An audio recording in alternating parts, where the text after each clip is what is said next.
Hi, this is Franklin from Restoring Hopes Ministries, and I wanted to share with you about our initiative with the children at our orphanage to give a helping hand where possible.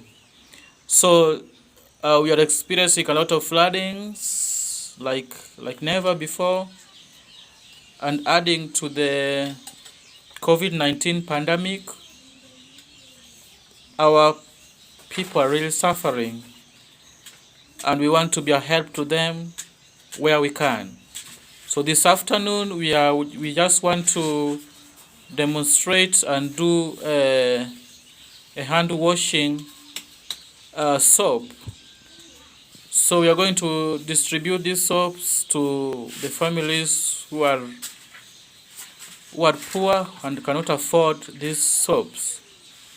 At this time, as you know, soap is one of the necessities that people must have so that they can wash their hands and keep safe from the virus. So today, our kids at Restoring Hopes are making a hand washing soap, and we are going to distribute these soaps to the families and the affected families by floods. So welcome, and I just want to tell you that we are praying for you. Be safe where you are.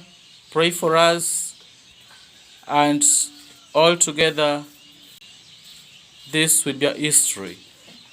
God bless you.